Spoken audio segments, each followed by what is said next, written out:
नमस्कार, हस्तक्षेप में आपका स्वागत है। मैं हूं अमीन। देश की वर्तमान परिस्थितियों पर टीवी लाइव पर एक गंभीर परिचर्चा का आयोजन किया गया। उस परिचर्चा में मैंने भी हिस्सा लिया। इस परिचर्चा में वक्ताओं ने देश में जो गतिविधियां चल रही हैं उनका विश्लेषण किया। तो आइए सुनते हैं उस परिचर्चा के कुछ प्रमुख अंश साभार। अगर आपने हमारा चैनल सब्सक्राइब नहीं किया तो इसको सब्सक्राइब कर लीजिए। वीडियो को ज़्यादा से ज़्यादा लाइक और शेयर कीजिए और कमेंट करके बताइए भी कि इस परिचर्चा पर आपकी क्या राय है। तो आइए सुनते हैं इस परिचर्चा के कुछ प्रमुख अंश साभार। गर्मी का एहसास बना हुआ है। एक तरफ बिहार में नीतीश कुमार की पलटी मारने वाली जो आदत है उस पर अब तक बीजेपी की जान फंसी हुई दिख रही है कि क्या बार बार इधर रहेंगे का ऐलान करने वाले नीतीश फिर कोई खेल करेंगे। क्योंकि एक तरफ तो नीतीश कुमार की बार बार राज्यपाल से मुलाकात हो रही है और अब खबर है कि 15 तारीख को पशुपति पारस के निमंत्रण पर लालू और नीतीश दोनों की मुलाकात होने जा रही है। उधर दिल्ली चुनाव की सरगर्मी भी तेज हो रही है और इस बीच बजट सत्र को लेकर मोदी सरकार की अपनी तैयारी हो रही है और तेज तैयारी चल रही है। तो वहीं कांग्रेस ने आज 12 शहरों में प्रेस कॉन्फ्रेंस करके जीएसटी के मुद्दे पर बीजेपी को घेरा है। कांग्रेस ने इसे नए किस्म का आतंक करार दिया है। मोदी सरकार पहले ही बैसाखियों पर टिकी हुई है, आप जानते हैं, और ऐसे में आर्थिक आतंक के इस इल्जाम को वो कितना झेल पाएगी ये देखना होगा। वैसे अभी सवाल ये है कि जेडीयू का क्या बीजेपी सवाल ये है कि जेडीयू क्या मोदी की बैसाखी बनी रहेगी, क्योंकि कल वन नेशन वन इलेक्शन पर जेडीयू ने फिर विपक्ष का साथ दिया, बीजेपी का साथ नहीं दिया। उधर बिहार की बात करें तो वहां की सियासत का असर दिल्ली पर पड़ता हुआ दिख रहा है। सीएम नीतीश कुमार साफ साफ बोल चुके हैं कि वो अब एनडीए नहीं छोड़ेंगे। आज उन्होंने जेडीयू की तरफ से ललन प्रसाद को विधान परिषद के लिए नामांकन दाखिल करवाया है, तो इस मौके पर बीजेपी के नेता भी मौजूद रहे, यानी एनडीए एकजुट है, ये मैसेज बार बार पेश किया जा रहा है। मगर सवाल यह है कि जब आप एकजुट हैं तो उसके प्रमाण देने की जरूरत क्यों पड़ रही है। क्यों नीतीश कुमार की जरा सी हरकत पर कयास लगने शुरू हो जाते हैं कि क्या वो फिर से पलटी मारने वाले हैं। जैसे आज सुबह ही नीतीश कुमार अचानक राजभवन पहुंच गए और राज्यपाल आरिफ मोहम्मद खान से उनकी मुलाकात हुई। पहले 1 जनवरी को आप याद कीजिए कि नीतीश कुमार के पैतृक गांव पर तक राज्यपाल आरिफ मोहम्मद खान गए थे, उनके साथ गए थे। फिर 2 तारीख को शपथ ग्रहण समारोह हुआ और तब भी वहां नीतीश कुमार मौजूद थे और उन दोनों की मुलाकात हुई। मुख्यमंत्री होने के नाते उनका रहना स्वाभाविक है। और अब 9 तारीख को, आज 9 जनवरी को फिर से नीतीश बाबू आरिफ मोहम्मद खान से मिलने पहुंच गए। 9 दिन में ये तीसरी मुलाकात किस तरफ इशारा कर रही है? फिर से इशारा दे रही हैं कि नीतीश कुमार 2 बार महागठबंधन में जा चुके हैं तो वो तीसरी बार भी जा सकते हैं। इसी पर दिन भर कयास भी चलते रहे।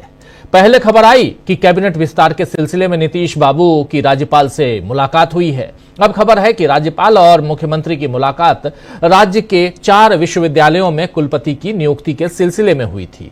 पूर्णिया, मुंगेर, नालंदा ओपन यूनिवर्सिटी और पशु विज्ञान विश्वविद्यालय, इन चारों विश्वविद्यालयों में कुलपति की नियुक्ति में मुख्यमंत्री से राज्यपाल ने परामर्श लिया है, ये खबर है। लेकिन अगर मुलाकात का कारण इतना सीधा सरल था तो इस बारे में पहले ही सूचना क्यों नहीं जारी की गई? क्या नीतीश कुमार जानबूझकर कयास लगने और लगाने वाले माहौल को बना रहे हैं ताकि बीजेपी की दबाव वाली राजनीति काम न आए?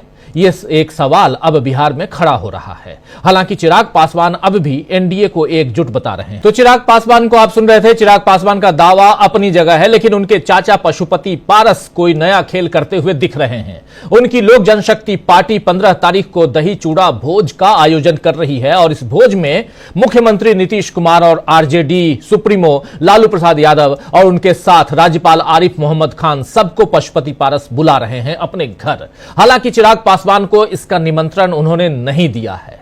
पार्टी के प्रवक्ता ने बताया है कि देशी त्योहार है, लिहाजा विदेशी लोगों को आमंत्रित नहीं किया गया है।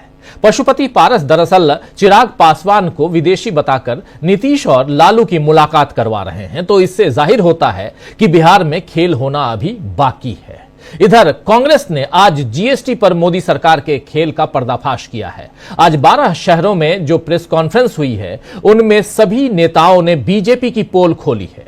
सचिन पायलट ने इस बारे में मुंबई में क्या कुछ कहा है, 12 अलग अलग शहरों में जब कांग्रेस पार्टी प्रेस कॉन्फ्रेंस कर रही थी तो उसी में सचिन पायलट मुंबई में थे, क्या कुछ कहा है इसी मसले पर सचिन पायलट ने, जरा सुन लेते हैं, सुनिए। ये सरकार आमदनी बढ़ा रही है चंद लोगों की और बहुत सीमित जो वर्ग है, आप आंकड़े देखिएगा, कॉर्पोरेट्स को 2 लाख करोड़ का टैक्स ब्रेक और मध्यम वर्ग से आप जीएसटी वसूल रहे हैं। जीएसटी जब जनता का आप लगातार ले रहे हैं तो उनको कोई राहत नहीं मिल रही है। इन्फ्लेशन और महंगाई और खासकर जो फूड प्राइस इन्फ्लेशन है वो रिकॉर्ड तोड़ रहा है। हर चीज, एलपीजी सिलेंडर हो, खाद्य पदार्थ हो, रोजमर्रा की चीजें हो, उसके दाम बढ़ रहे हैं। तो अब समय आ गया है कि सरकार को जीएसटी 2.0 लाना पड़ेगा और लाना चाहिए। उसमें इतने सारी स्लैब्स बनी हैं। अब बहुत एक चर्चित उदाहरण है पॉपकॉर्न का। अब उसमें 3 तरह के टैक्स लगा रखे हैं। जो छोटा व्यापारी है उसकी वो पालना नहीं कर सकते हैं। इतना जटिल, इतना मुश्किल, इतना कॉम्प्लिकेटेड ये प्रोसेस है कि छोटा व्यापारी इस जीएसटी को कंप्लाई नहीं कर पाता। कंप्लाई नहीं कर पाता है तो उस पर आतंक आता है, इंस्पेक्टर्स का और डिपार्टमेंट का नोटिस आते हैं, उसका शोषण होता है। वैसे ही पूरे देश की एजेंसीज हैं, जो इनकम टैक्स है, रेवेन्यू सर्विसेज हैं, जीएसटी के इंस्पेक्टर्स हैं, लेबर इंस्पेक्टर हैं, वो तमाम आतंक मचा के रखते हैं। और ईडी सीबीआई की बात ही मैं नहीं करूंगा, आप सब जानते हैं। लेकिन अर्थव्यवस्था को बेहतर बनाने के लिए मध्यम वर्ग के ऊपर जो भार डाला है सरकार ने, उसको कम करने का समय आ चुका है।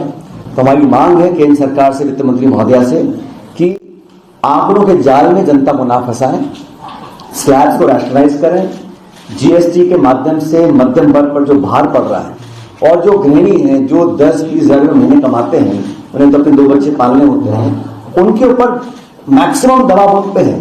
और चंद उद्योगपति जो हजारों लाखों करोड़ के मालिक हैं, उनको लगातार आप टैक्स ब्रेक दे रहे हैं। लाखों करोड़ रुपए का टैक्स ब्रेक चंद लोगों को, और 80% जो देश की आबादी है उसके ऊपर आप जीएसटी का जो बोझ डाल रहे हैं, उसके विरोध में हम लोग हैं।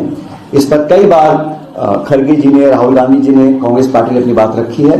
क्योंकि अब 2-3 हफ्तों के अंदर बजट पेश होगा, तो हम चाहते हैं कि केंद्र सरकार जो जनता की भावना है उसको समझे और जीएसटी के मामले में अपनी जिद को छोड़े। ये सरकार जिद की सरकार है। भाजपा में अपनी बात जो कह दी तो कह दी, चाहे वो नोटबंदी हो, चाहे वो लॉकडाउन की बात हो, जिन बातों को कंसेंसस बना के करना चाहिए उसको करती नहीं। जीएसटी का जो पहला प्रपोजल आया था वो हमारी सरकार में आया था। स्वर्गीय मनमोहन सिंह जी की गवर्नमेंट ने इसको पहली बार प्रस्तुत किया था, क्योंकि इससे आपका टैक्स कलेक्शन वाइडर हो सकता है। लेकिन पिछले 10 सालों में टैक्स कलेक्शन का पूरा जोर, पूरी जिम्मेदारी और पूरा बर्डन मध्यम वर्ग और लो इनकम फैमिलीज के ऊपर पड़ रहा है। हम लोग चाहते हैं कि इसको रैशनलाइज किया जाए, इसको नेहरू पे पेश किया जाए। तो सुन रहे थे आप, कांग्रेस ने मोदी सरकार पर कर का आतंक यानी टैक्स का आतंक फैलाने का आरोप लगाया है और दावा किया है कि देश में माल एवं सेवा कर यानी जीएसटी के कुल संग्रह में आम नागरिकों की भागीदारी 2/3 है, जबकि प्रधानमंत्री नरेंद्र मोदी के चहेते उद्योगपतियों की भागीदारी सिर्फ 3% है। कांग्रेस ने कहा है कि पूर्व प्रधानमंत्री मनमोहन सिंह ने कहा था कि जीएसटी लोगों को राहत देने के लिए है, उनको लूटने के लिए नहीं है, लेकिन बीजेपी ने उसका उल्टा कर दिया। कांग्रेस की गुजरात इकाई के अध्यक्ष और राज्यसभा सदस्य सांसद शक्ति सिंह गोहिल ने दिल्ली में एक प्रेस कॉन्फ्रेंस के दौरान कहा है कि जीएसटी की संकल्पना एक सरल कर प्रणाली के रूप में की गई थी, लेकिन मोदी सरकार ने सब कुछ इसके लिए उलट किया। उन्होंने दावा यह भी किया है कि वर्तमान समय में स्थिति यह है कि आम नागरिक महीने में जितना पैसा कमाता है उसमें से ज्यादातर पैसे खर्च हो जाते हैं। बजट सत्र के पहले ही कांग्रेस ने मोदी सरकार को घेरने की तैयारी कर ली है और उधर एनडीए में भी बीजेपी को झटका मिलता दिख रहा है। तो आइए दोस्तों, यहां दिल्ली और जीएसटी इन सब की बात तो हम करेंगे, लेकिन उसके अलावा नीतीश के खेल से लेकर कांग्रेस के बीजेपी पर हमले की चर्चा आज हम करेंगे और समझेंगे कि क्या चंद दिनों की मेहमान है मोदी सरकार। और इन सब के बीच आखिर नीतीश और लालू की मुलाकात के मायने क्या होंगे, और सबसे बड़ी चीज कि क्या सचमुच राज्यपाल से मिलने आज नीतीश कुमार सिर्फ इसलिए गए थे कि 4 विश्वविद्यालयों के 4 यूनिवर्सिटीज के चांसलर्स, वाइस चांसलर्स नियुक्त करने थे इसलिए गए थे, या कुछ और मामला था? ये सब कुछ समझने की कोशिश करते हैं। हमारे साथ कुछ वरिष्ठ साथी जुड़े हुए हैं, पहले उन सबसे आपका परिचय करवाता हूं और आगे बढ़ते हैं। देखिए, इस वक्त हमारे साथ 4 वरिष्ठ साथी जुड़े हुए हैं। डॉक्टर राकेश पाठक जी हैं, अमलेंदु उपाध्याय जी हैं, और प्रशांत टंडन जी और डॉक्टर प्रकाश हिंदुस्तानी जी हैं। आप चारों का स्वागत इस्तकबाल है। स्वागत इस्तकबाल आप तमाम दोस्त साथी शुभचिंतक आप सबका जो अब तक जुड़ चुके हैं और जो जुड़ने वाले हैं आप सबका सीधे आना चाहता हूं जरा सबसे पहले अमलेंदु उपाध्याय जी आपके पास। अमलेंदु जी, ये क्या चल रहा है उधर बिहार में? बार बार हम बिहार पे आ जाते हैं और लुका छिपी का खेल खेल रहे हैं नीतीश बाबू भी। नीतीश बाबू सुबह सुबह, अगर पहले ये बताया गया, 3 बातें आई हैं, 2 बात मैं पहले बता चुका हूं, एक बात और बता देता हूं। 3 बातें आई हैं कि फाइनली यूनिवर्सिटीज के वीसी नियुक्ति की बात आई, उससे पहले कैबिनेट विस्तार की बात आई, और उससे पहले जो बात आई कि वो नए साल की डायरी और पेन देने गए थे नीतीश बाबू। पहले ये बात आई। अब नीतीश बाबू राज्यपाल को डायरी और पेन देने जाएंगे। नीतीश बाबू राज्यपाल से सुबह सुबह इसलिए मिलेंगे क्योंकि उनको कैबिनेट का विस्तार करना है। कैबिनेट का विस्तार राज्यपाल से मिलकर तो होता नहीं है, राज्यपाल से समय मांगा जाता है और समय मांगने के लिए मुख्यमंत्री जाता है, ऐसा तो नहीं सुना। लेकिन तीसरी महत्वपूर्ण बात, चलिए मान भी लिया कि अब वीसी नियुक्ति का भी एक प्रोसेस है। उसके लिए सुबह सुबह मुख्यमंत्री का राजभवन में पहुंचना, इसके क्या मायने हैं?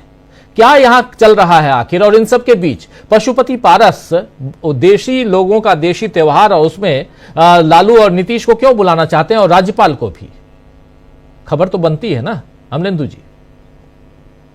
देखिए राजीव जी, बिल्कुल खबर बनती है। और सबसे बड़ी बात की जो 3 तर्क दिए जा रहे हैं कि नीतीश कुमार अचानक जो गवर्नर के यहाँ पहुंच गए, और पहले से नीतीश कुमार का कोई कार्यक्रम तय नहीं था।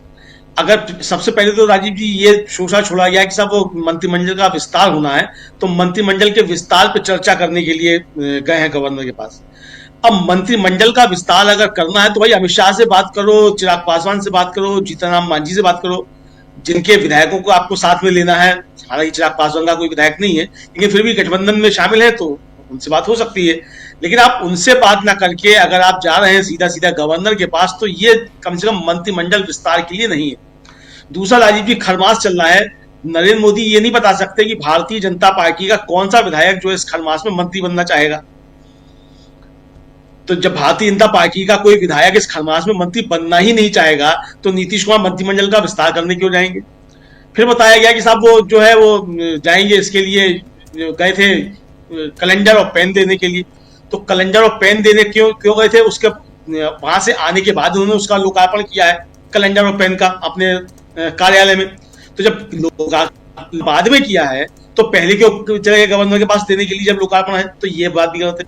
तीसरी बात जो राजीव जी कही जा रही है कि साहब वो गवर्नर उनकी वीसी की नियुक्ति की चर्चा करने गए थे, तो ये तो बहुत ज्यादा गंभीर मसला है राजीव जी। आपको याद होगा कि राहुल गांधी ने लोकसभा में खड़े होकर बाकायदा आरोप लगाया था कि विश्वविद्यालय के कुलपतियों की नियुक्ति में आरएसएस के लोगों को घुसेड़ा जा रहा है, आरएसएस तय कर रहा है, एक ही होना चाहिए उसका योग्यता की, वो भी आरएसएस का आदमी हो। अखिलेश यादव ने भी अभी एक प्रेस कॉन्फ्रेंस में कहा था कि कुछ नहीं चाहिए, आपको केवल एक योग्यता होनी चाहिए कि आप आरएसएस के आदमी हो तो आप वीसी बन जाएंगे। तो जब वीसी बनाने के लिए आरएसएस कर रहा है, तो नीतीश कुमार अगर इस पर चर्चा करने गए कि कौन बनेगा वाइस चांसलर, तो राजीव जी अभी बीजेपी और नीतीश कुमार के बीच गहरे मतभेदों को फिर बता रहा है। क्योंकि नीतीश कुमार तो आरएसएस पर जबरदस्त तरीके से फायर हो चुके हैं। इसी विधानसभा में खड़े होकर, बिहार विधानसभा में खड़े होकर नीतीश कुमार ने आरएसएस पर जबरदस्त तरीके से हमले किए थे। तो ये तीनों मसले जो हैं, ये कोई भी नहीं है। असली बात यही है राजीव जी कि नीतीश कुमार पूर्वाभ्यास कर रहे हैं कि जब जाए नीतीश कुमार अपना इस्तीफा लेकर और नई सरकार बनाने का दावा लेकर, तो गवर्नर हाउस की तरफ से भारतीय जनता पार्टी कोई दबाव ना डलवा सके, किसी तरीके का कोई डिले ना कर सके। इसकी सारी चीजें जो है वो चाक चौबंद व्यवस्था करने नीतीश कुमार ये पूर्वाभ्यास करने गए हुए हैं।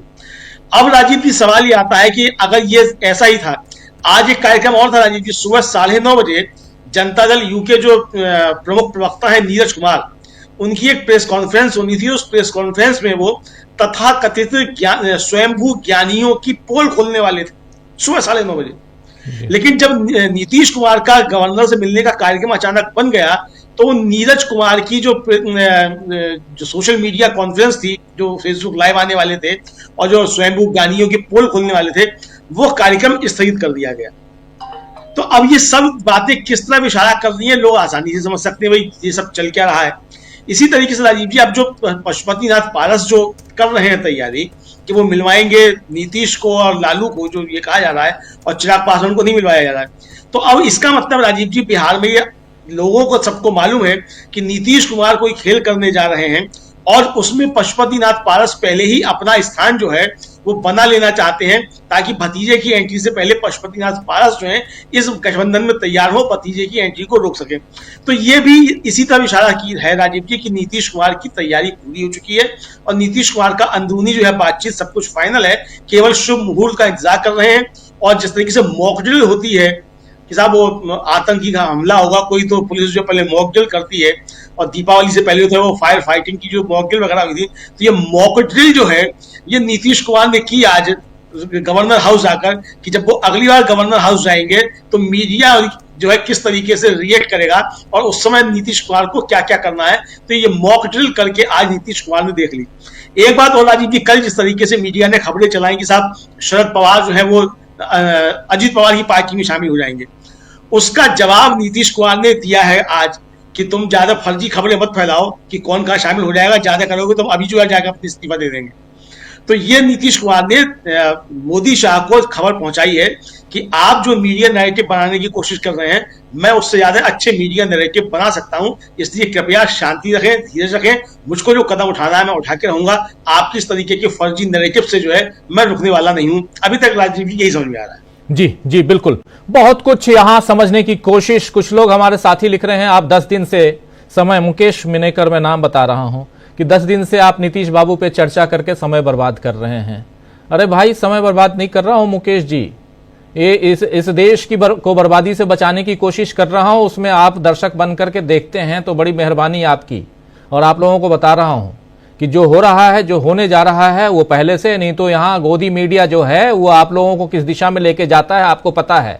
रोज यहाँ देश तोड़ता है, देश बर्बाद करता है लेकिन चल क्या रहा है वो आप सबको अच्छी तरह से पता है। बहुत कुछ है और देश और विदेश में भी उन सबको जानने की कोशिश कीजिए, थोड़ा सा पेशेंस रखिए।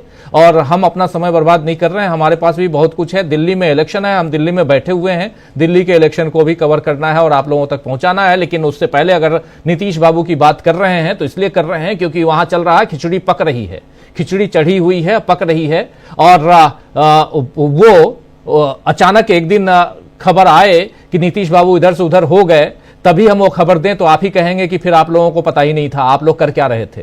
तो इसलिए थोड़ा पेशेंस रखिए। आना चाहता हूं डॉक्टर राकेश पाठक जी आपके पास, आपसे जरा समझूं कि ये बहुत महत्वपूर्ण है कि पशुपति पारस जी जो हैं वो नीतीश कुमार को और लालू यादव को इनवाइट तो कर रहे हैं, लेकिन तेजस्वी यादव को, चिराग पासवान को नहीं कर रहे हैं, और राज्यपाल को भी बुला रहे हैं।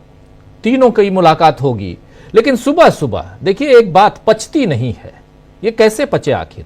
सुबह सुबह मुख्यमंत्री चले जाते हैं राज्यपाल के यहां और उसके दिन भर अलग अलग कयास लगाए जाते हैं। एक विज्ञप्ति जारी कर देते कि भाई इसलिए गए थे।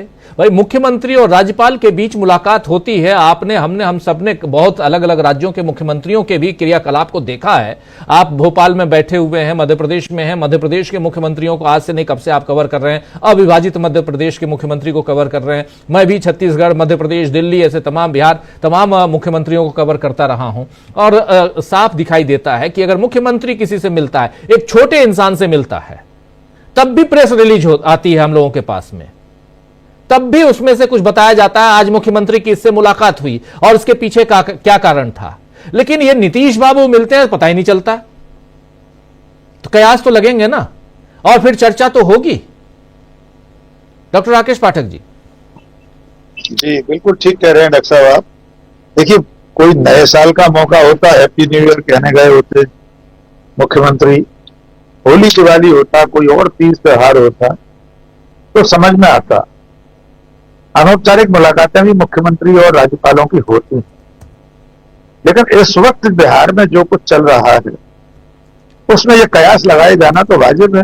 हमारे दर्शक अगर हमारी चर्चा पर कोई सवाल कर रहे हैं तो उनका अधिकार है, लेकिन उनके भले के लिए हमारा तो दर्शकों के प्रति जो दायित्व है उसका निर्वाह हम कर रहे हैं कि राजनीति में सब कुछ वैसा ही नहीं होता जैसा दिखता है, सिर्फ उतना ही नहीं होता जैसा दिखाई दे रहा होता है या जैसा बताया जाता है।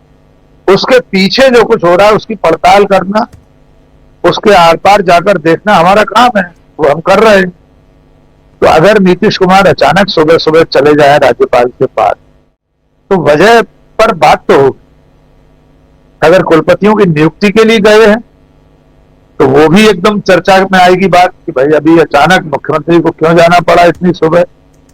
आमतौर पर ऐसी प्रशासनिक स्वीकृति के लिए मुख्यमंत्री के प्रमुख सचिव, मुख्य सचिव या कोई भी और मुख्यमंत्री कार्यालय से राजभवन जाता है, अधिकारियों के स्तर पर फाइलें जाती है, राज्यपाल का अनुमोदन हो जाता है, फिर अधिसूचना जारी हो जाती है।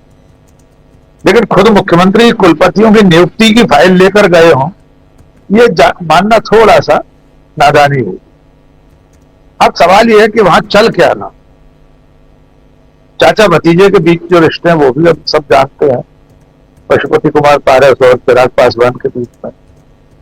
वे अपनी भविष्य की राजनीति के लिए नए रास्ते देख रहे होंगे। स्वाभाविक है अगर बिहार में कोई बदलाव होता है तो पशुपति कुमार पारस अपने लिए उस नए गठबंधन में जगह तलाश रहे हो। भतीजे की दिक्कत यह है कि भतीजा इस वक्त मोदी जी के का हनुमान बना हुआ है, तो स्वाभाविक है वो ऐसी किसी भी चीज से विचलित होगा। तो चाचा भतीजे के रोल पर भी नजर रखने की जरूरत है। जहां तक सवाल है मंत्रिमंडल में विस्तार के लिए बात करने गए होंगे तो वो भी सामने आ जाएगा। अभिनंदन जी ने अभी ठीक कहा कि आमतौर पर इस तरह से जो अभी मलमास चल रहा है उसमें शपथ वपथ नहीं लेते मंत्री लोग। आज भी हमारे देश में बहुत सारी चीजें इस तरह मान्यता के आधार पर होती हैं। आप कुछ लोगों से अंधविश्वास कह सकते हैं, पर जो लोग उसे विश्वास के रूप में मानते हैं उनका अधिकार है, वे कोई नया काम, कोई नई पारी ऐसे दिनों में शुरू न करें। वो भी सामने आ जाएगा कितने दिनों में शपथ हो रही, विस्तार हो रहा है मंत्रिमंडल का। तो कुल मिलाकर नीतीश कुमार ने पूरे देश में जो छवि बनाई है, उनके प्रति जो भरोसा है लोगों का, भरोसा इस बात का कि वे कभी भी पलट सकते हैं। आपने ठीक कहा था कि वे 2 बार उस गठबंधन में रह चुके हैं लालू वगैरह के साथ, तीसरी बार चले जाएंगे। उन्हें कोई बहुत संकोच होना नहीं है, उन्हें कोई असुविधा भी नहीं। मैंने जो हर बार आपसे चर्चा में कहा है, टाइमिंग पर नजर रखने की जरूरत है। दोनों तरफ से टाइमिंग देखी जा रही है। मोदी शाह भी इस बात पर नजर रखें कि कब उनका नीतीश का साथ छोड़ना उनके फायदे में होगा, कब ये नैरेटिव बनेगा कि ठीक किया, गलत किया का नैरेटिव बनेगा तो वे अभी और रुकेंगे, चुनाव तक और थोड़ा सा इंतजार करेंगे, महीने 2 महीने। या उन्हें अगर ये लगने लगा जमीनी कोई सर्वे करा दें, कोई आकलन कर लें कि इस समय नीतीश का साथ छोड़ देना, तत्काल साथ छोड़ देना फायदे का सौदा है, तो वे कल छोड़ देंगे। इसी तरह नीतीश को अगर लगा कि लोकसभा चुनाव आते आते जितनी देर होगी उतना नुकसान होगा बीजेपी के साथ होने से, वे अभी छोड़ सकते हैं।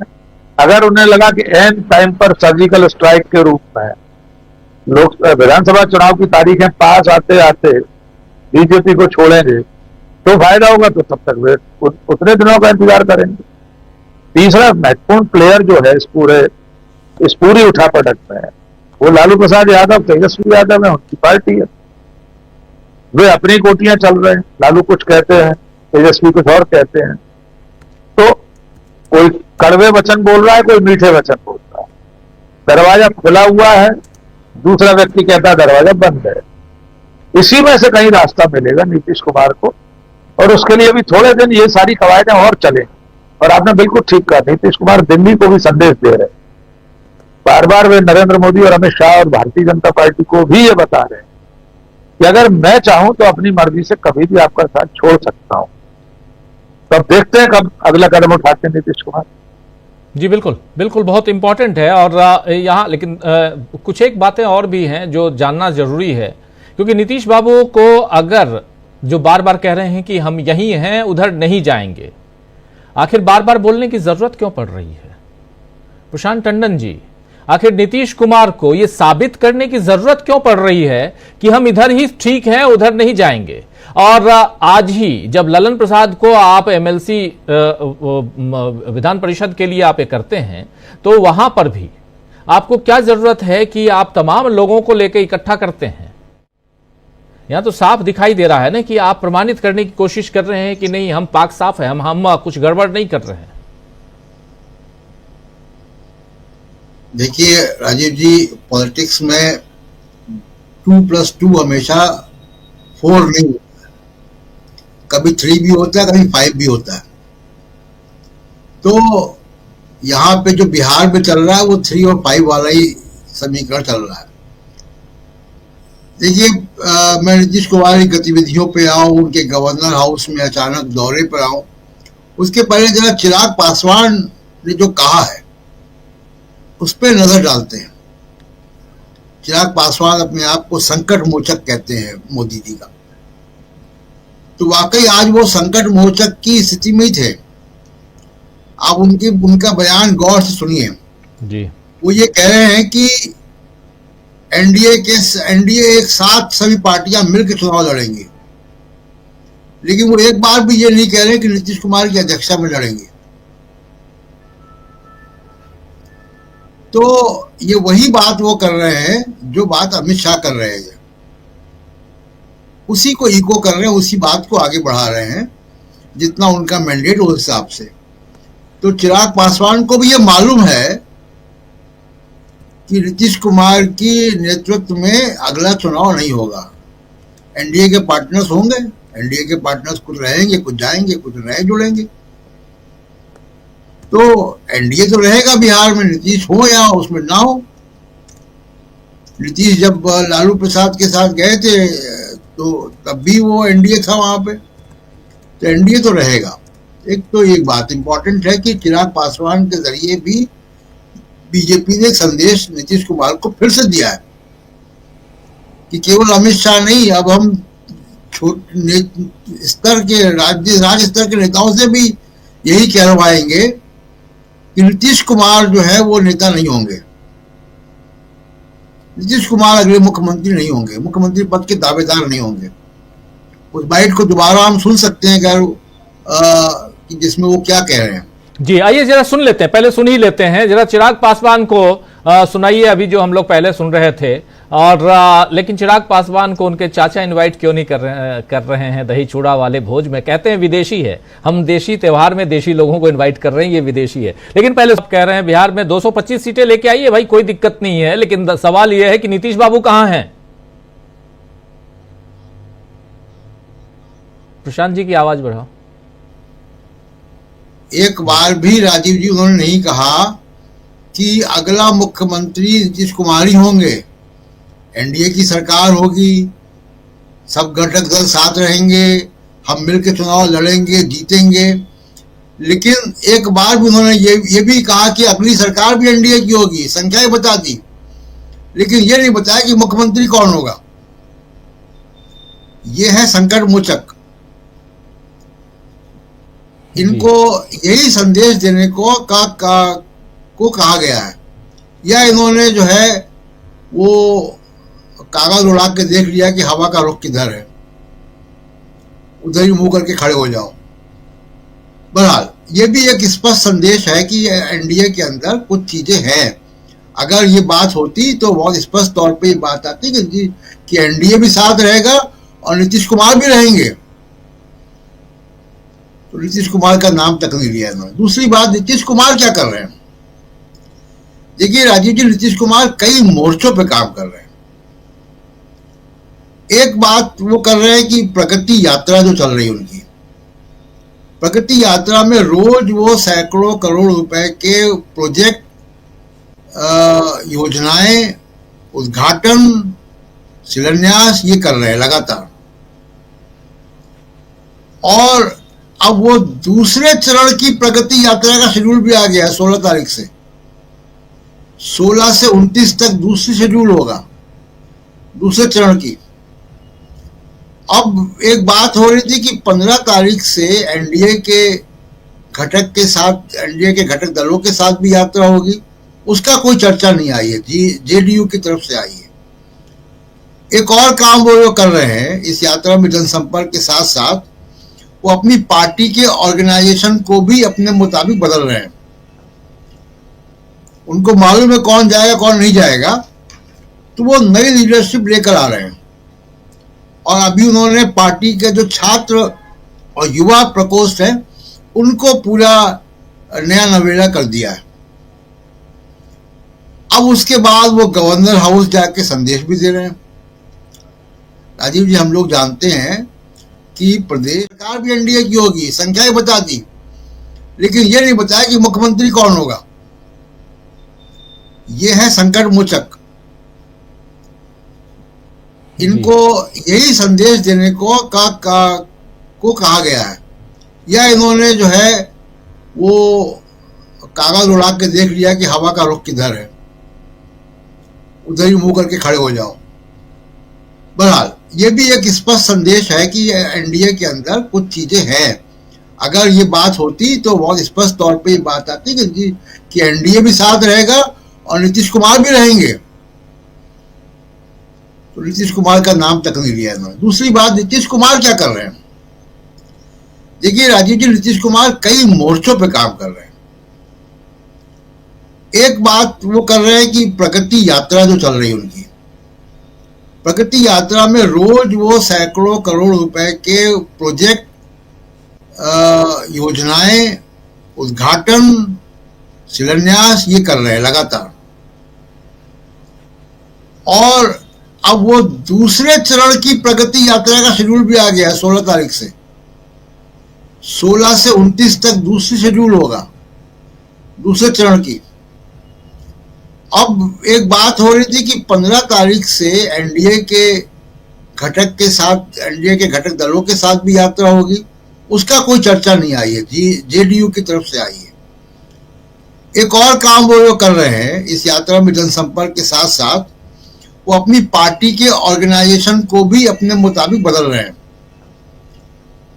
उनको मालूम है कौन जाएगा कौन नहीं जाएगा, तो वो नई लीडरशिप लेकर आ रहे हैं। और अभी उन्होंने पार्टी के जो छात्र और युवा प्रकोष्ठ है उनको पूरा नया नवेला कर दिया है। अब उसके बाद वो गवर्नर हाउस जाके संदेश भी दे रहे हैं।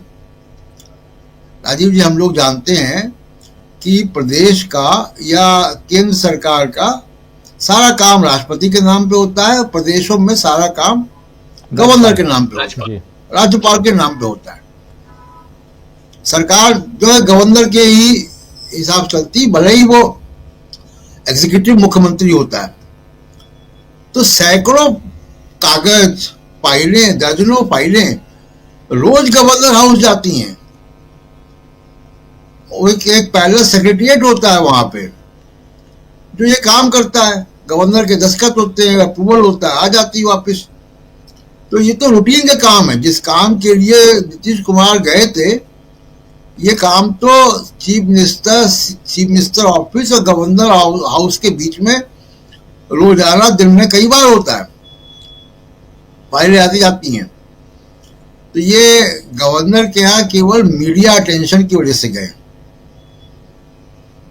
अंदर बंद कमरे में क्या बात हुई है हम लोग नहीं कह सकते, लेकिन मीडिया अटेंशन की वजह से गए हैं। वो संदेश बराबर दे रहे हैं कि देखिए अभी भी वक्त है कि नाम की घोषणा कर दीजिए।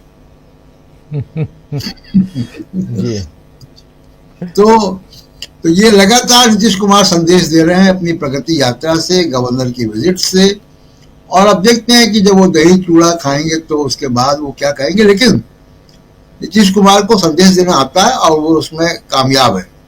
बिल्कुल बिल्कुल, आप सही कह रहे हैं। नीतीश कुमार संदेश देना जानते हैं, और आप ये भी जानते हैं कि नीतीश कुमार जो हैं वो कैसे राजनेता हैं, कैसे पॉलिटिशियन हैं। इससे बेहतर और आप क्या समझ सकते हैं कि कभी वो इस खेमे में रहते हैं, कभी उस खेमे में रहते हैं, लेकिन मुख्यमंत्री रहते हैं। ये सबसे बड़ी चीज है कि पद उनके पास मुख्यमंत्री का बना हुआ है, चाहे वो किसी भी खेमे में जाएं। और क्या आने वाला जो चुनाव इस साल का है, वो चुनाव नीतीश कुमार के लिए भारी पड़ने जा रहा है? क्या नीतीश कुमार इस चुनाव में पिछड़ जाएंगे, या वो मुख्यमंत्री की कुर्सी पर तब भी विराजमान रहेंगे? और उसी के लिए ये सब कुछ चल रहा है। नीतीश की चर्चा हम क्यों बार बार कर रहे हैं, ये आने वाला वक्त आपको बताएगा। लेकिन आना चाहता हूं डॉक्टर प्रकाश हिंदुस्तानी जी आपके पास, जरा आपसे भी समझूं कि नीतीश कुमार, आप इतने मुख्यमंत्रियों को देखे होंगे, अचानक राज्यपाल से मिलिए ना, उसमें क्या दिक्कत है? नए नवेले राज्यपाल हैं, उनको काम भी सिखाइए। बिहार का काम सिखाना जरूरी है, क्योंकि अभी तक तो वो केरल में थे, छोटा राज्य, लेकिन उसके बाद आए आरिफ मोहम्मद खान साहब बिहार में, और पुराने साथी हैं इनके, सहयोगी साथी। तो और भी अच्छे से बेहतर काम सिखा सकते हैं। लेकिन चल क्या रहा है? पशुपति पारस अलग बात कर रहे हैं, चिराग पासवान अलग बात कर रहे हैं, तेजस्वी यादव अलग बात कर रहे हैं, सीधे चाचा पर हमलावर हैं।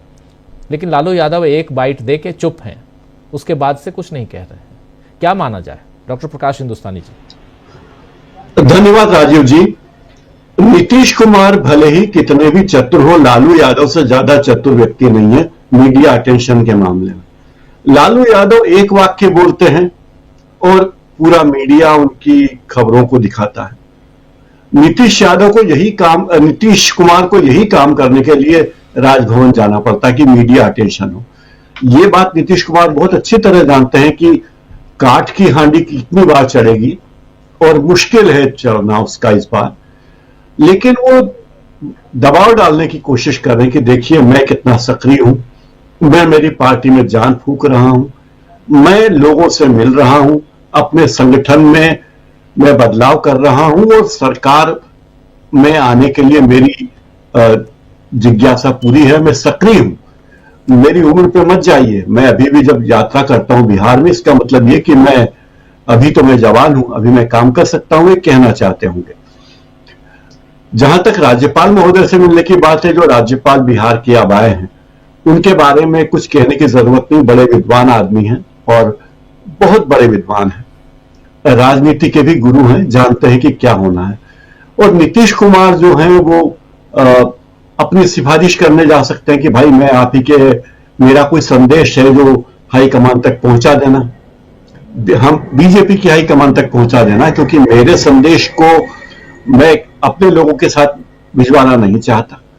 और इतनी सारी बातें हैं, इतना रूटीन है फाइलों का आना जाना, संदेशों का आदान प्रदान, और राज्यपाल से मिलने के लिए किसी कार्यक्रम की भी जरूरत नहीं है उन्हें कि मंच कोई कार्यक्रम किया जाए, मंच पे बैठे।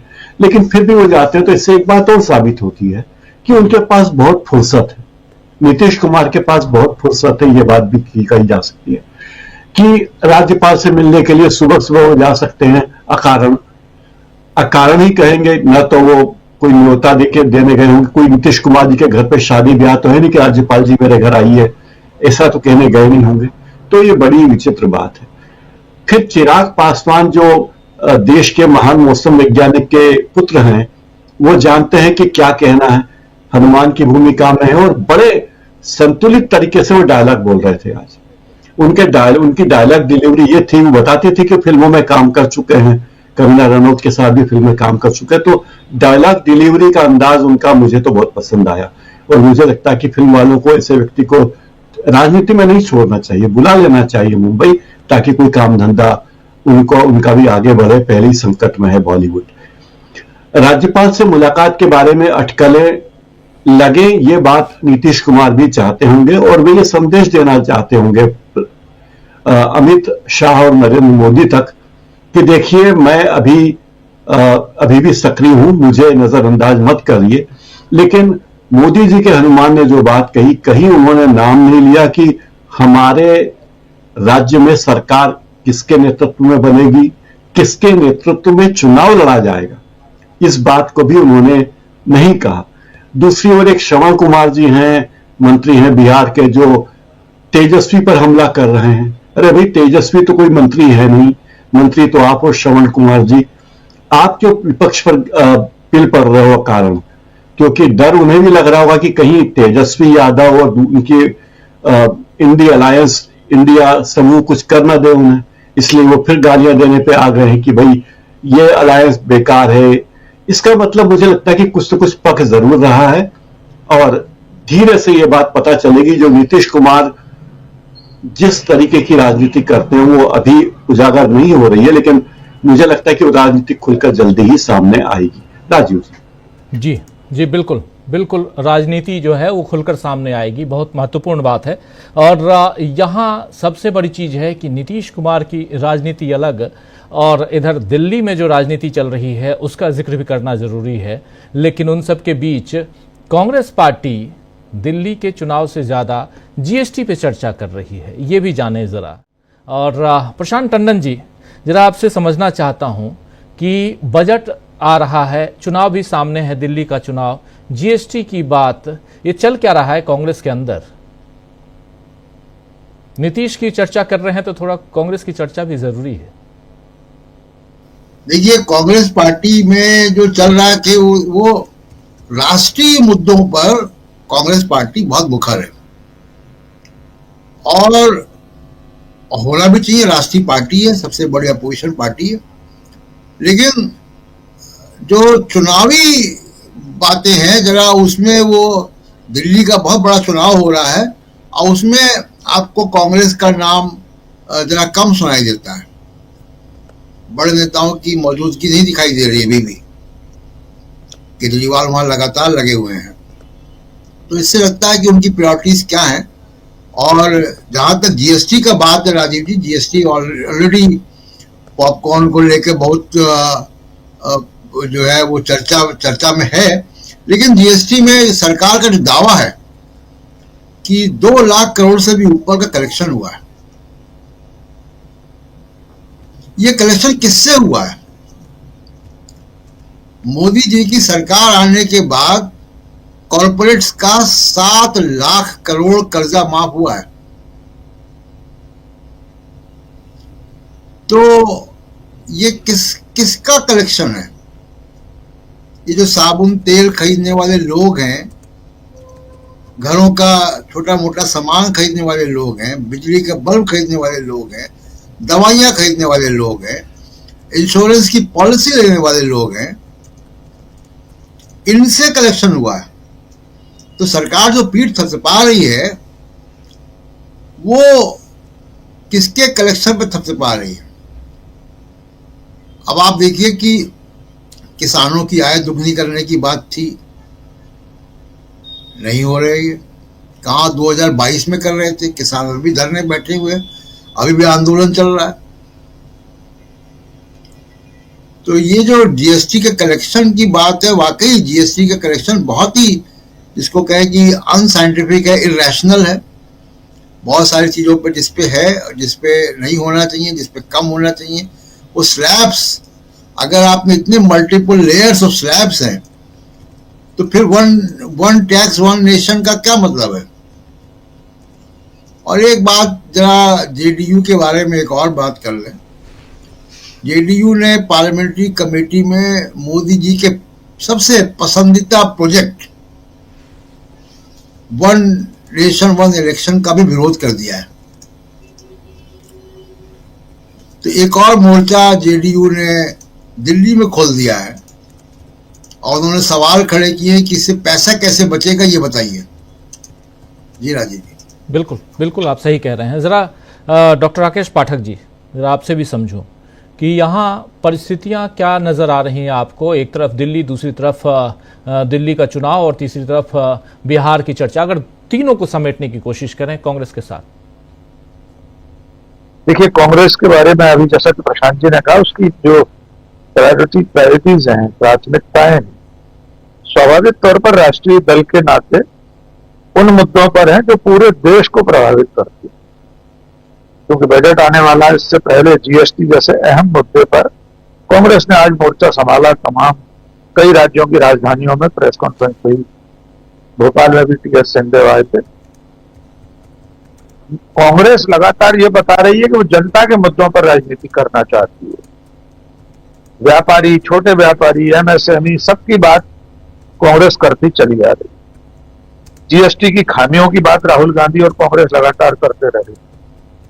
ये करना ठीक है, लेकिन दिल्ली के चुनाव की बात हो रही है। प्रशांत जी ने ठीक कहा कि दिल्ली के विधानसभा चुनाव में कांग्रेस ने अब तक अपनी वैसी मौजूदगी दर्ज नहीं कराई है जैसी उससे उम्मीद थी।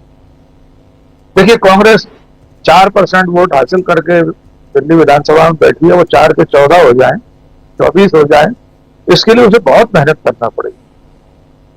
दिल्ली के विधानसभा चुनाव को त्रिकोणीय करने की कोशिश भी अगर कांग्रेस को करनी है, तब भी बहुत पसीना बहाना पड़ेगा।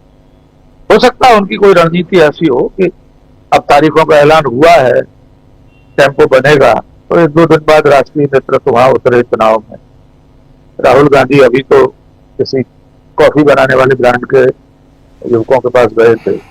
ये भी एक तरीका हो सकता है लोगों से मिलने का, संवाद करने का। लेकिन चुनाव को चुनाव की तरह लड़ना पड़ेगा, ये कांग्रेस को समझना जरूरी। इसी में तीसरा दृश्य बनता है पटना का, बिहार का।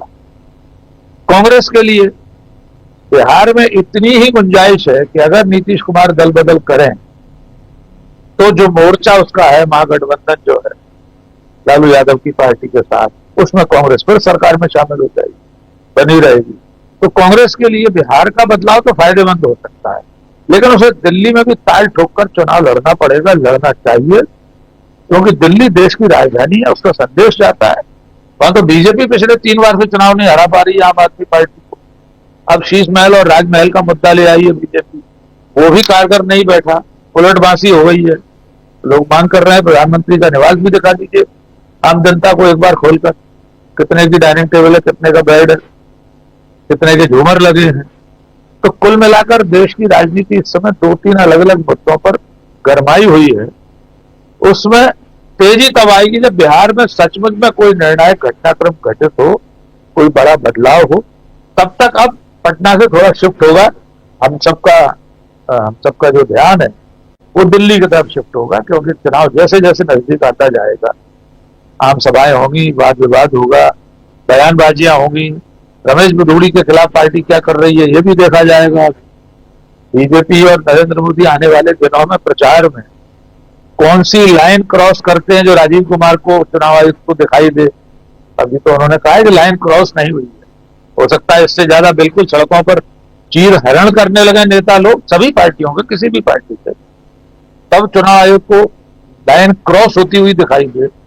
ये अगले कुछ दिनों में गरमाएगा मामला, लेकिन फिलहाल पटना और दिल्ली दोनों पर बराबर से नजर रखने की जरूरत है। जी राजीव जी, पटना और दिल्ली दोनों पर बराबर से नजर रखने की जरूरत है। जरा एक बार अमलेंदु जी आपके पास भी आना चाहता हूं, आप कैसे देखते हैं? दिल्ली और पटना की बात हो रही है। पटना में अगर नीतीश बाबू की हम चर्चा करते हैं तो लोगों को लगता है कि लगातार आप चर्चा कर रहे हैं, क्यों चर्चा कर रहे हैं, लेकिन दिल्ली में जो कुछ चल रहा है इसकी चर्चा भी करें तो लोग पसंद ही नहीं कर रहे हैं चर्चा करना। आखिर क्यों? दिल्ली में भी तो बहुत कुछ हो रहा है। अमलेंदु जी। जी बिल्कुल राजीव जी, जो दिल्ली में जो हो रहा है वो दिल्ली में भी बहुत कुछ हो रहा है, और दिल्ली में जो हो रहा है तो जो पटना में हो रहा है, दोनों का आपस में संबंध भी है। और पटना में जो हो रहा है उससे दिल्ली घबराई हुई, पटना में जो कुछ चल रहा है उससे दिल्ली घबराई हुई है, और दिल्ली घबराई हुई है इसलिए दिल्ली में बहुत कुछ हो रहा है। प्रशांत जी ने जैसे जिक्र किया, कल जो जेपीसी हुई वन नेशन वन इलेक्शन पर, सबसे पहली उस पर जो आपत्ति आई वो जनता दल यू की तरफ से आई, और जनता दल यू की तरफ से ये पूछा गया कि ये बताइए कि आप खर्चा कैसे कम करेंगे, और अगर बीच में कोई राज्य की सरकार गिर जाती है तो ये वन नेशन वन इलेक्शन क्या करेगा। यानी नीतीश कुमार ने कहा कि अगर मान लो हम बीच में पलटी मार जाएं तो फिर ये वन नेशन वन इलेक्शन क्या करेगा, चुनाव कराएगा, क्या करेगा। तो ये एक तरीके से नीतीश कुमार ने किया। यानी राजीव जी, जो ड्रीम प्रोजेक्ट मोदी जी का वन नेशन वन इलेक्शन है, और ये तो 2014 से ही मोदी जी इसको रच रहे थे, तो वो वन नेशन वन इलेक्शन पर जिस तरीके से जेडीयू ने आपत्ति जताई है, और जो भारतीय जनता पार्टी की प्रच्छन्न सहयोगी समझी जाती थी वाईआरसीपी, उसने मांग की कि साहब ईवीएम हटाकर बैलेट पेपर से चुनाव कराया जाए उसी जेपीसी में। तो ये साफ तौर पर समझ में आ रहा है कि दिल्ली में बहुत कुछ चल रहा है, और मोदी जी की सरकार जो है वो हिली हुई है, और मोदी जी की सरकार चूंकि हिली हुई है इसीलिए तमाम बातें इधर उधर की सब जो है वो कराई जा रही हैं। नीतीश कुमार भी अच्छे तरीके से समझ रहे हैं कि अब ये मजबूरी है भारतीय जनता पार्टी की और नरेंद्र मोदी की कि सरकार बचानी है तो नीतीश कुमार जरूरी है, तो इसलिए नीतीश कुमार के दबाव मानने पड़ेंगे अगर मोदी जी को अपनी सरकार चलानी है। लेकिन चूंकि ये कहा जाता है कि साहब मोदी जी का 56 इंच का सीना है, वो एक अकेले सब पर भारी है, तो इसलिए वो नीतीश कुमार को दबाव में लेने की कोशिश कर रही है भारतीय जनता पार्टी। लेकिन नीतीश कुमार भी ये बात जानते हैं कि जो भारतीय जनता पार्टी अपने 20 सांसदों को जो थी वो नहीं रख सकी एकजुट, और व्हिप जारी होने के बाद 20 सांसद जिनमें 3 केंद्रीय मंत्री हैं वो सदन में नहीं पहुंचे और उन्होंने वोट नहीं किया वन नेशन वन इलेक्शन पर, तो वो भारतीय जनता पार्टी नरेंद्र मोदी कहां से कोई दूसरे दल का सांसद तोड़कर ले आएंगे। तो दिल्ली में बहुत कुछ राजनीति इस तरीके से भी चल रहा है। दूसरा, जो दिल्ली चुनाव की बात भी अगर राजनीति की जाए चल रही है, तो जाहिर सी बात है कि यहाँ भारतीय जनता पार्टी, कांग्रेस और आम आदमी पार्टी तीनों जुटे हुए हैं। अब बहुत से इंडिया गठबंधन के दलों ने आम आदमी पार्टी को समर्थन दिया है, क्षेत्रीय दलों ने। तो जाहिर सी बात है, चूंकि अरविंद केजरीवाल सत्ता पर काबिज हैं और अभी उनके नेतृत्व में चुनाव लाया जा रहा है, तो बहुत से राजनीतिक दलों ने उनको समर्थन दिया है। कांग्रेस अब जो है वहां लड़ाई को त्रिकोणीय बना रही है। लेकिन ये त्रिकोणीय बनते बनते लड़ाई कहीं जो है आमने सामने कांग्रेस और आम आदमी पार्टी की भी हो सकती है। ये परिस्थितियां बन रही हैं, क्योंकि जिस तरीके से लोग अब कह रहे हैं कि जो भी काम हुए वो शीला दीक्षित के समय में हुआ, एक काम राजीव जी बनना शुरू हो गया है और भारतीय जनता पार्टी ने कुछ नहीं किया। अरविंद केजरीवाल ने भी जो वायदे किए वो पूरे नहीं किए। तो एक वर्ग वो तैयार हो रहा है, तो यानी लौटकर कांग्रेस जो है वो तैयारी कर रही है आने की। तो अगर होता है इस तरीके का कोई संघर्ष, तो कांग्रेस और आम आदमी पार्टी के बीच भी संघर्ष की स्थिति बन सकती है। तो इसलिए बहुत सारी चीजें जो चल रही हैं उसका सीधा सीधा असर पटना से लेकर दिल्ली तक है। और दिल्ली इस समय राजीव जी घबराई हुई दिखाई पड़ती है। साफ तौर पर ये बिल्कुल स्पष्ट समझ में आ रहा है। लालू प्रसाद यादव अगर जा रहे हैं चूड़ा खाने के लिए अपने पारस जी के यहाँ, और नीतीश कुमार भी वहां जाएंगे और गवर्नर भी जाएंगे, तो राजीव जी ये तो पुराना समीकरण बन रहा है। भाई पशुपतिनाथ पारस कौन है? रामविलास पासवान के भाई हैं। रामविलास पासवान भी उसी मंत्रिमंडल में थे जिसमें नीतीश कुमार थे और जिसमें लालू प्रसाद यादव थे और जिसमें आरिफ मोहम्मद खान थे। तो ये तो पुराने लोग इकट्ठा हो रहे हैं। तो अब इसकी तरफ भी अगर हम ध्यान ना दें कि ये जो चूड़ा की पार्टी हो रही है, दही चूड़ा की, कि दही चूड़ा बन रहा है कि यहाँ जो है किसी और का चूड़ा बनाने की कोशिश की जा रही है, ये तो राजीव भी साफ समझ में आ रहा है कि ये सिर्फ पार्टी भर नहीं है। जैसे इफ्तार पार्टियां हुआ करती हैं उस तरीके की पार्टी नहीं है, इसका कुछ ना कुछ संकेत है। और राजीव जी इससे पहले भी नीतीश कुमार पहुंचे थे, आपको याद होगा, पहले भी लालू जी क्या पहुंच चुके हैं दही चूड़ा की पार्टी में। तो ये दही चूड़ा की पार्टी जो होती है ये बिहार में कुछ ना कुछ करती है, गजब ढाती है। तो गजब ढाने की बिहार में तैयारी चल रही है और जब बिहार में गजब ढाया जाएगा तो दिल्ली हिलती हुई नजर आएगी। ये साफ संकेत मिल रहे हैं, क्योंकि जेपीसी में जिस तरीके से वाईआरसीपी ने भी किया है, जिस तरीके से जेडीयू ने भी सवाल उठाए हैं, यानी कि अब ये साफ संकेत दे दिया जेडीयू ने कि जो आप माहौल बना रहे थे कि हम जनता दल यू के सांसद तोड़ लेंगे, जनता दल यू का आप कोई सांसद नहीं तोड़ पाएंगे, क्योंकि जेपीसी में जिनके जरिए आप तोड़वाना चाहते थे वही बैठकर सवाल कर रहे थे कि आप बताइए कि ये आपका वन नेशन वन इलेक्शन जो है ये पैसा कैसे कम खर्च करवाएगा। तो ये साफ साफ संकेत नीतीश कुमार ने नरेंद्र मोदी को दे दिए हैं कि ज्यादा हवा में उड़ने की जरूरत नहीं है। अब आप 4 जून 2024 से पहले वाले नरेंद्र मोदी नहीं है, इसलिए थोड़ा ठहर कर चलिए। जी राजीव जी बिल्कुल, 4 जून 2024 से पहले वाले नरेंद्र मोदी नहीं। लेकिन यहाँ जेपीसी की बात दोस्तों हो रही है, जिसका जिक्र अभी अमलेंदु उपाध्याय जी कर रहे थे। JPC one nation one election, एक राष्ट्र एक चुनाव की बात, और उसके लिए 18,000 पन्ने, जी हाँ 18,000 पन्नों की रिपोर्ट है जिसको पेश किया गया है जेपीसी के सामने, और उसमें प्रियंका गांधी भी हैं।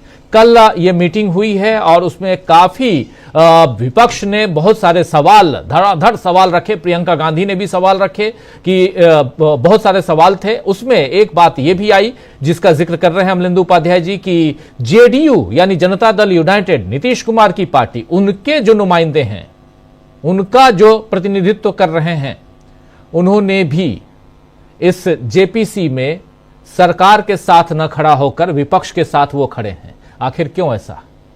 और बाकी बातें तो चल ही रही हैं। ईवीएम से चुनाव करवाने की जगह बैलेट पेपर से चुनाव करवाइए, वाईएसआरसीपी की तरफ से कहा गया है। तो ये सारी बातें जो हैं ये कहीं ना कहीं नरेंद्र मोदी की पैर को पीछे खींचने के लिए काफी हैं, और इसलिए यहां पर समझना जरूरी है कि आखिर अगर जेपीसी में जेडीयू इनके साथ नहीं है, वन नेशन वन इलेक्शन में साथ नहीं है, तो क्या बिहार में जेडीयू बीजेपी के साथ आने वाले वक्त में होगा?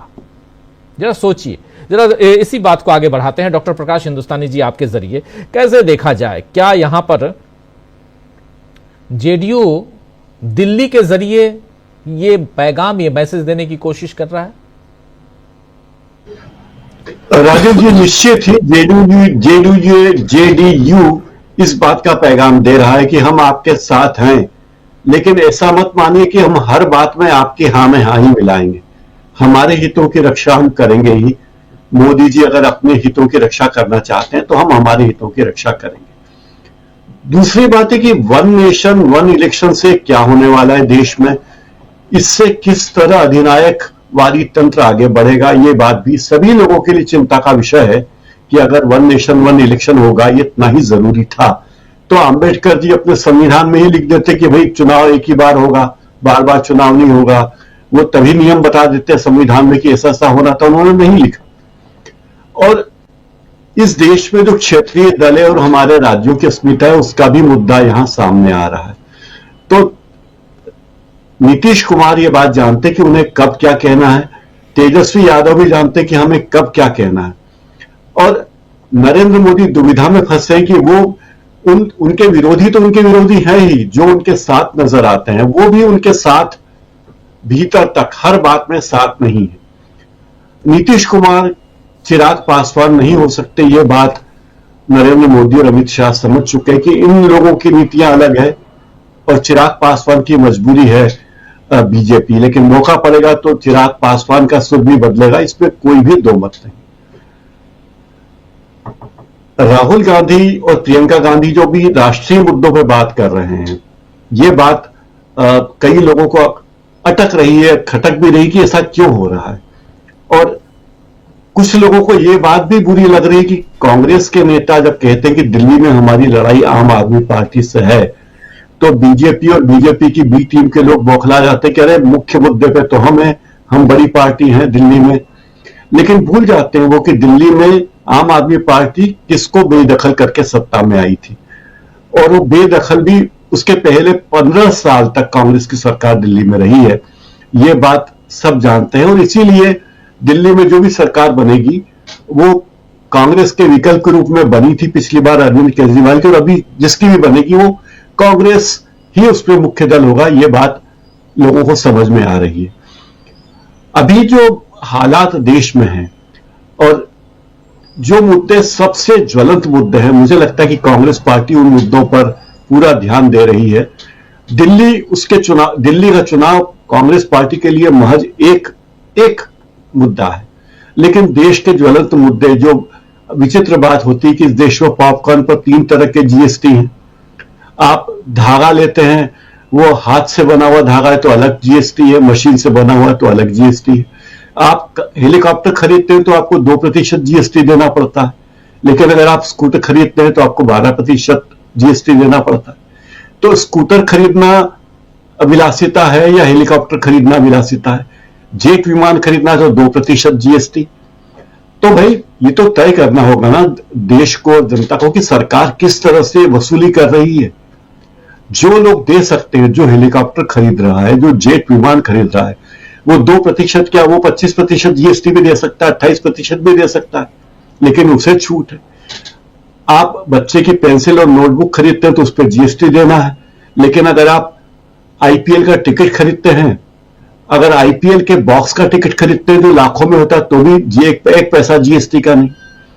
आप एक छोटा सा कोई कार्यक्रम देखने जाते हैं, सांस्कृतिक कार्यक्रम, तो जीएसटी देना है। सिनेमा देखने जाते हैं तो जीएसटी देना है, लेकिन आईपीएल पे कोई टैक्स नहीं, क्योंकि आईपीएल के संचालक जो हैं क्रिकेट कंट्रोल बोर्ड के, भारतीय क्रिकेट कंट्रोल बोर्ड के संस्थापक के संचालक है, जिनका वर्चस्व है, वो कौन है? तो ये जो नीतियां हैं वो बड़ी ही अफसोसनाक है। और देश में जो गुजराती वर्चस्व बढ़ रहा है, गुजराती वर्चस्व से राजनीतिक वर्चस्व नहीं, गुजराती व्यापारियों का वर्चस्व, उनकी दादागिरी और उनका एकाधिकारवाद बढ़ रहा है पूरे देश में।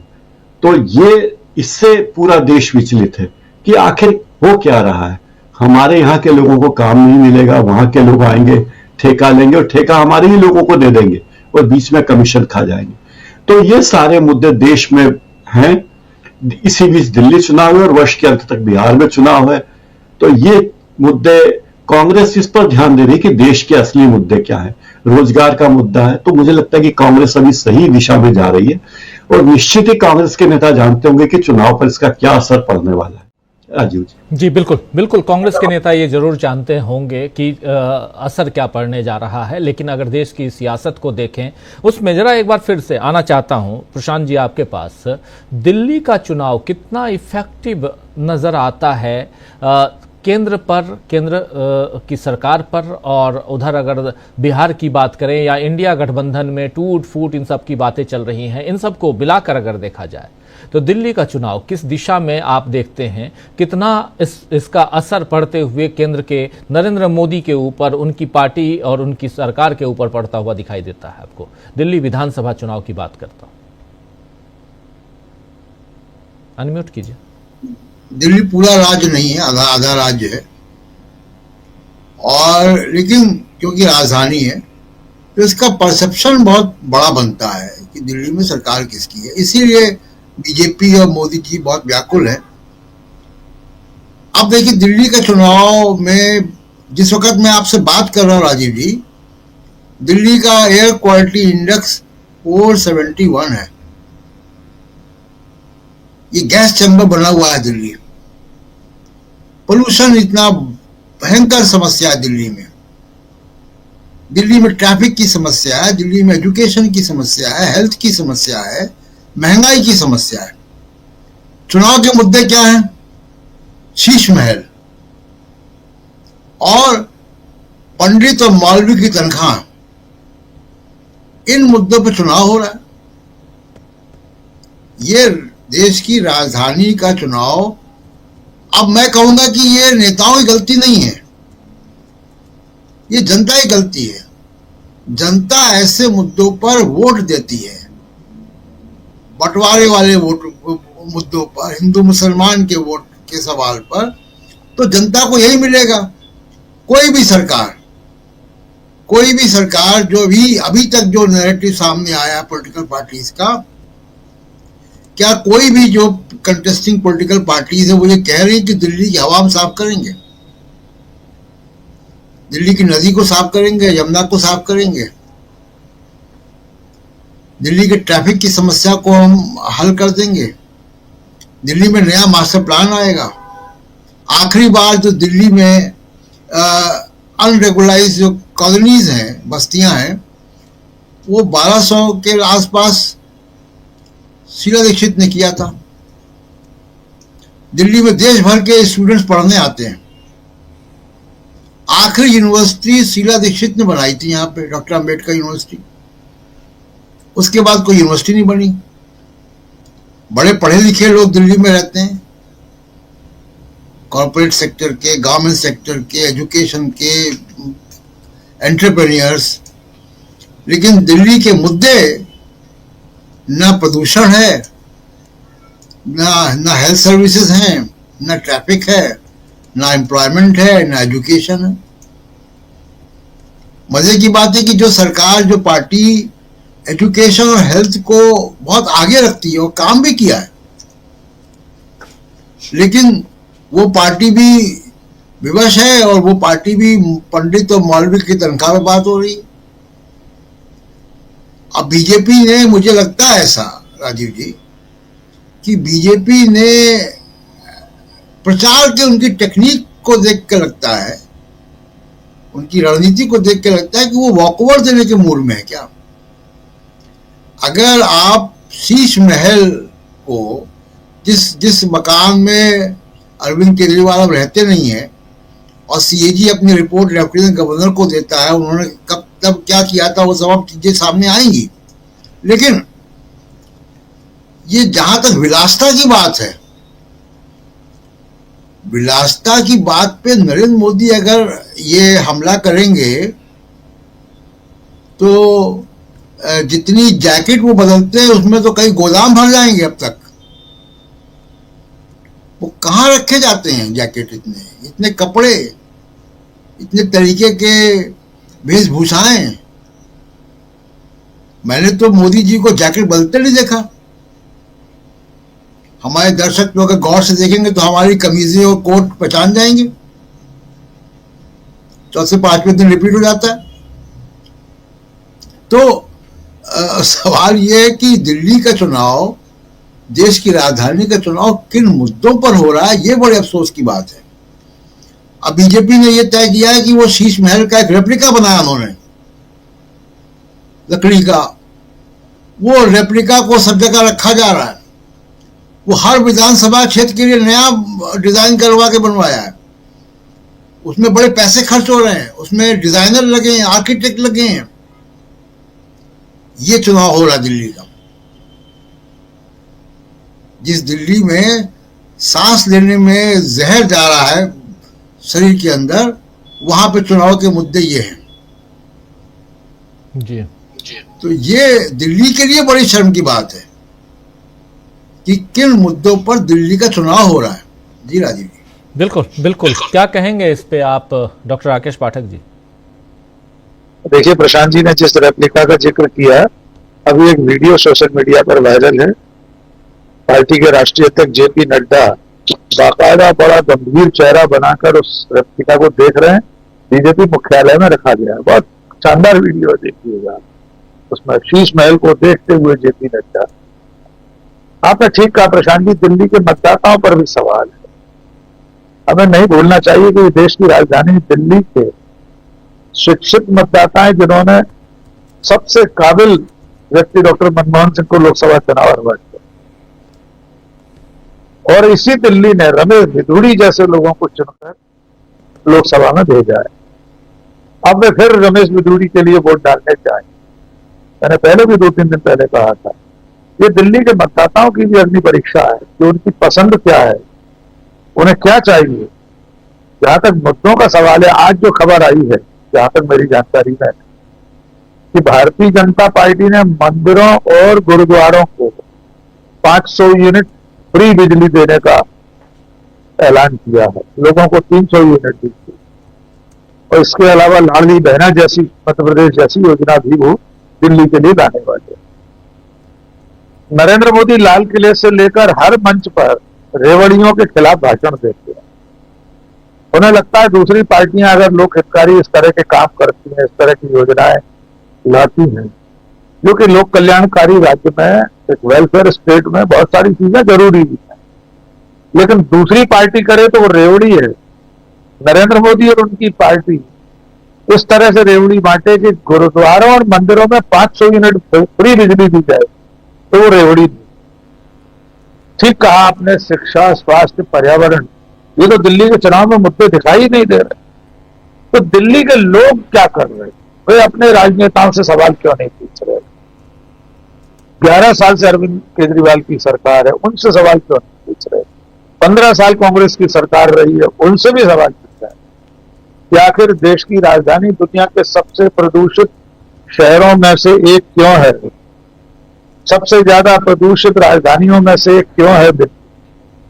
लेकिन लोग इस पर सवाल नहीं कर रहे हैं। बहस चल रही है शीश महल और राजमहल पर, बहस चल रही है प्रियंका गांधी के गालों और आतिशी मरलेना के पितृत्व को लेकर। ये इस तरह के शर्मनाक मुद्दे हैं कि कम से कम भारत जैसे देश की राजधानी के चुनाव में, वहां की विधानसभा के चुनाव में मुद्दे होना ही नहीं चाहिए। तो इसके लिए हम सब जिम्मेदार हैं, दिल्ली की जनता, देश के नागरिक, देश की सरकार, सभी राजनीतिक दल, मीडिया। यद्यपि हम जैसे लोग, डीवी लाइव जैसे लोग, हम लोग तो सब मुद्दों की बात करते हैं। हम तो चाहते हैं कि राजनीतिक दल इन मुद्दों पर बात करें। प्रशांत जी बता रहे हैं दिल्ली का AQI आज क्या है, उस पर चर्चा हो। कौन सी पार्टी इसकी पहल करेगी कि नहीं, हम आपको स्वच्छ साफ सुथरी हवा देंगे, यमुना को साफ करके दिखाएंगे। हर साल वो जो झाग के गुब्बार देखने को मिलते हैं यमुना पर, वे नहीं मिलेंगे, साफ सुथरी यमुना मिलेगी। इस तरह के वादे तो कोई कर नहीं रहा। तो अब जनता ही इन्हें मजबूर कर सकती है कि पहले हमारे मुद्दों पर बात कीजिए, हमें न शीश महल से मतलब है न राजमहल से। तब शायद राजनीतिक दलों के तौर तरीकों में बदलाव आ सकता है। जी बिल्कुल बिल्कुल, तौर तरीकों में बदलाव। एक छोटा कमेंट आपसे भी चाहूंगा अमलेंदु उपाध्याय जी, फिर क्लोजिंग करेंगे डॉक्टर प्रकाश हिंदुस्तानी जी के पास। अमलेंदु जी। हाँ, देखिए राजीव जी, जो दिल्ली की बात चल रही है कि दिल्ली में मुद्दे क्या हैं और किन मुद्दों पर चर्चा हो रही है, तो ये तो राजीव जी भारतीय जनता पार्टी मुद्दों से यहाँ भी भटकाने का काम कर रही है, असली मुद्दों पर बातचीत करने को तैयार नहीं है।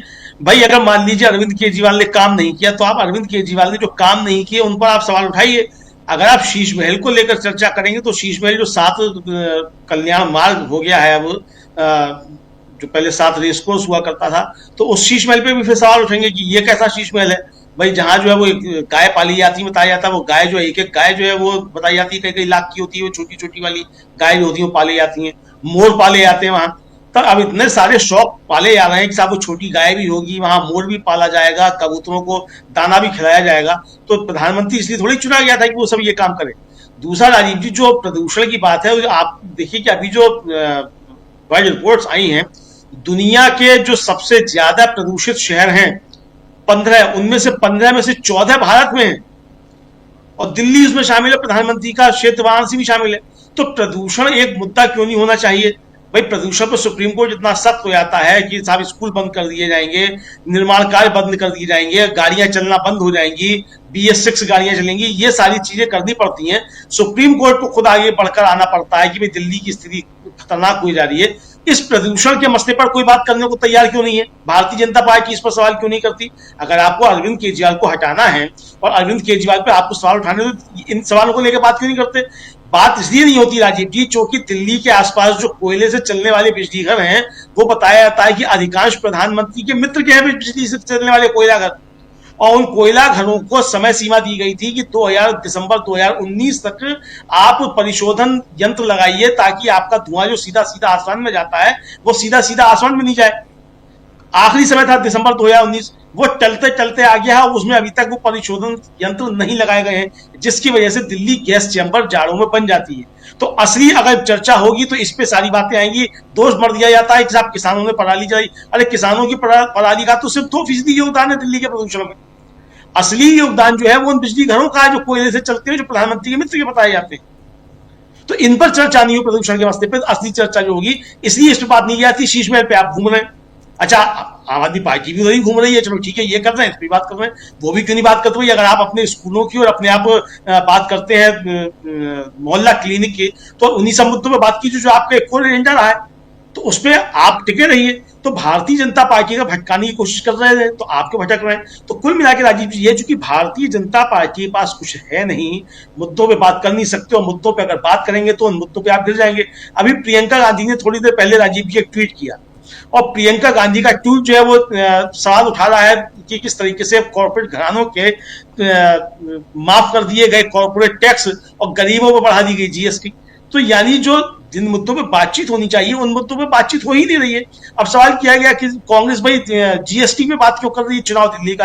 अरे इसीलिए GST में बात हो रही है कि GST दिल्ली में भी एक मुद्दा बने, और GST से किस तरीके से आम आदमी कढ़ा रहा है और किस तरीके से आम आदमी की कमर तोड़ी जा रही है। ऐसा प्रशांत जी ने कहा ठीक है आपने GST कलेक्शन बढ़ेगा ही, जब आप आम आदमी की खाल खींच लेंगे और आप जो है वो साबुन खरीदने जाएगा उस पर भी GST देगा, दही लेने जाएगा उस पर भी GST देगा, रोटी खाने जाएगा उस पर भी GST देगा। 70 सालों में ये पहली सरकार ऐसी है जो अनाज पर टैक्स लगा रही है।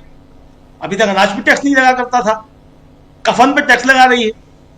तो ऐसी सरकार तो GST में बात क्यों नहीं हुई? तो GST दिल्ली में मुद्दा क्यों नहीं बने? जाहिर सी बात है कि दिल्ली के चुनाव में भी GST मुद्दा बनना चाहिए कि ये सरकार किस तरीके से GST के जरिए आम आदमी की खाल खींच रही है, और जिसे पी चिदम्बरम ने शब्द दिया था कर आतंकवाद, ये GST कर आतंकवाद में तब्दील हो चुका है राजीव जी। और अब तो सोने पे सुहागा ये है कि अब वो GST PML एक्ट में आ चुका है, चुपचाप पास हो गया। जब सदन में हल्ला गुल्ला हो रहा था उस समय PML एक्ट में आ गया। यानी अब वो ED का कोई दरोगा जो है वो जाकर किसी भी दुकानदार के दरवाजे पे खड़ा हो जाएगा, कहेगा 50,000 रुपया दो वरना भी तुम्हें भेज रहे हैं PML एक्ट में अंदर। तो क्यों नहीं GST में बातचीत हो? तो GST मुद्दा क्यों नहीं बने? क्या दिल्ली में व्यापारी नहीं है GST में बात नहीं हो? तो इसीलिए जो है ये सारी बातें मुझे लगता है कि कांग्रेस ने ठीक है 12 जगहों पर की, अपने देश भर में इस पे प्रेस कॉन्फ्रेंस, दिल्ली पर भी इस GST को लेकर केंद्रित होना चाहिए कांग्रेस को, और आम आदमी पार्टी को भी इस पर सवाल करने चाहिए। प्रदूषण है, GST है, व्यापार के मुद्दे हैं, शिक्षा स्वास्थ्य के मुद्दे हैं, इन सब पर चर्चा निश्चित तौर पर होनी चाहिए। जी बिल्कुल बिल्कुल, इन सब पे चर्चा होनी चाहिए, और खासकर चुनाव का वक्त है दिल्ली में, और अभी धीरे धीरे आप उस गहमागहमी को देखेंगे भी जैसे जैसे चुनाव आगे बढ़ेगा। ग्राउंड रिपोर्ट्स भी हम आप तक पहुंचाएंगे, दिल्ली की तमाम खबरों को आप तक हम पहुंचाएंगे, लेकिन नजरें निगाहें हमारी टिकी हुई हैं बिहार पे भी, और इसलिए भी क्योंकि बिहार में जो कुछ भी होगा उसका असर दिल्ली पर पड़ेगा। जरा क्लोजिंग कमेंट डॉक्टर प्रकाश हिंदुस्तानी जी आपसे, ओवरऑल एक कैसे देखा जाए इस पॉलिटिकल सिनेरियो को? राजीव जी, जिस तरीके से दिल्ली के लोग वोट देते हैं वो उस बात के लिए भी अजीब है कि 15 साल तक शीला दीक्षित ने जो काम किए दिल्ली में, जो फ्लाईओवर्स बनाए, दुनिया की बेहतरीन, दुनिया की सबसे बेहतर मेट्रो रेल दिल्ली में शुरू हुई, निर्धारित कार्य समय से 2 साल पहले शुरू हुई। उस सब के लिए शीला दीक्षित के प्रति लोगों के मन में श्रद्धा नहीं रही, और किस तरह बदनाम किया गया कांग्रेस को, शीला दीक्षित की सरकार को, दिल्ली में सरकार बदली। अब जब शीश महल और राजमहल की बात हो रही है, जिस तरीके से सौरभ भारद्वाज और संजय सिंह बात को उठाने की कोशिश कर रहे हैं, उस बात को मीडिया कैसे दबा रहा है, ये भी बड़ी देखने वाली बात है। ये दोनों नेता, आम आदमी पार्टी के दोनों नेता किस तरह राजमहल तक गए और वहां उन्हें रोका गया, राजमहल में भी नहीं जाने दिया गया। खैर, जाने की अनुमति मिलना ठीक भी है, लेकिन सवाल ये कि उनकी बातों को कितना महत्व दिया गया। जो ट्वीट थे, अभी कुछ देर पहले मैं गूगल पर सर्च कर रहा था स्कैम्स इन मोदी रिजिम, तो साहब वो एक भी स्कैम की खबर उसमें नहीं आ रही है।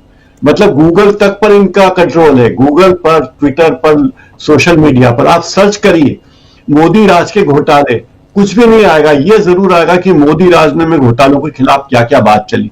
अभी कोई भी करके देख ले, हमारे दर्शकों में से कोई करके देख ले, सर्च कर ले गूगल में कि मोदी राज के घोटाले क्या क्या हुए, तो आएगा मोदी ने कहा कि घोटाला नहीं होने दूंगा, घोटालों के खिलाफ मैं काम करूंगा, ये सारी चीजें हैं। मतलब गोदी मीडिया की बात हम करते हैं, लेकिन वो मीडिया पर किस तरह नियंत्रण है। और अभी जो हर विधानसभा क्षेत्र में शीश महल के रेप्लिका लगेंगे, उसे प्रचार मिलेगा, सारी बातें केवल राजमहल को लेकर कर रहे हैं। मैं ये नहीं कहता कि केजरीवाल बहुत दूध के दूल्हे हैं और बहुत पवित्र आत्मा है, गंगोत्री से आए सीधे, ऐसा नहीं है। लेकिन सवाल यह कि अगर आप गंगोत्री में आने वाली गंदगी की बात करें तो जमुनोत्री पर भी तो ध्यान दीजिए कि जमुनोत्री का क्या हाल है, जमुना कितनी गंदी है, ये भी तो बात कीजिए, ये भी तो सोचिए। लेकिन वो सोचा नहीं जा रहा। तो इस चुनाव में बीजेपी के साथ जो ताकत है वो पैसे की ताकत है, ईडी सीबीआई की ताकत है ही दिल्ली चुनाव में भी, और मीडिया की ताकत है, और अब उसमें सोशल मीडिया की ताकत भी जुड़ रही है। आपने देखा ही होगा कि किस तरह प्रधानमंत्री इन्फ्लुएंसर्स, आजकल एक नया शब्द आ गया, पहले पत्रकारों की बड़ी इज्जत होती थी, पत्रकारों को बुलाया जाता था, अब बीजेपी की राज में जगह जगह इन्फ्लुएंसर्स बुलाए जाते हैं। हमारे मध्य प्रदेश में भी सीएम साहब पत्रकारों को नहीं बुलाते, इन्फ्लुएंसर्स को बुलाते हैं, जिसके 5-10 हजार भी फॉलोअर हो या तो सब्सक्राइबर, उनको बुलाते हैं। तो ये सब तरीके से बीजेपी अपना दांव लगा रही है और वो चाहती है कि किसी तरह वो मुख्य सफे पे आए, जो भी हाशिए पे बनी है दिल्ली में। लेकिन उसे पता है कि दिल्ली चुनाव में उसके लिए बहुत चुनौतियां हैं, कांग्रेस भी बड़ी चुनौती है, आम आदमी चुनौती है, और बीजेपी तो इसी से बल्ले बल्ले कर रही है पहले कि आम आदमी पार्टी और कांग्रेस मिलकर चुनाव नहीं लड़ रही है। इस बात पर बीजेपी को लगता है कि हमारी बल्ले बल्ले हो गई। और फिर बिहार का चुनाव इस साल के अंत में है, और ये सब बातें बताएगी कि देश किस दिशा में जा रहा है। और वो शायद मोदी जी इसे लाइट हाउस की तरह माने और अपने जहाज की दिशा तय करें, दिशा बदलें कि लाइट हाउस जो बिहार और दिल्ली का दिखा रहा है, कहां रोशनी है, कहां जाना है, ये बताने की कोशिश कर। जी राजीव जी, बिल्कुल बिल्कुल, कहाँ रोशनी है और दिशा कौन सी है, ये बताने की कोशिश है। बहुत कुछ यहाँ पर, बहुत महत्वपूर्ण बातें यहाँ हमारे तमाम चारों साथी रख रहे थे। बिहार से लेकर दिल्ली तक जो सूरत हाल है सियासत का, वो हम आप तक पहुंचा रहे थे। बिहार में नीतीश बाबू अचानक राज्यपाल से मिलते हैं, उसके क्या मायने हैं? नीतीश बाबू का चैप्टर क्या बंद कर देना चाहिए, या नीतीश बाबू ने उस चैप्टर को खुद खोल कर रखा हुआ है? ये जरा आप भी सोचिएगा। हम तो खबरें निकाल कर लाते हैं, आप तक पहुंचाते हैं। उसके अलावा दिल्ली में जो चल रहा है वो भी धीरे धीरे हम आप तक पहुंचाते रहेंगे, और देश के सियासी समीकरण जो भी जिस भी रूप में आता है हम तक फर्स्ट हैंड आप तक पहुंच। अगर आपने हमारा यूट्यूब चैनल अभी तक सब्सक्राइब नहीं किया तो इसको सब्सक्राइब कर लीजिए, वीडियो को लाइक और शेयर कीजिएगा, और कमेंट करके बताइएगा भी कि इस परिचर्चा पर आपकी क्या राय है। धन्यवाद।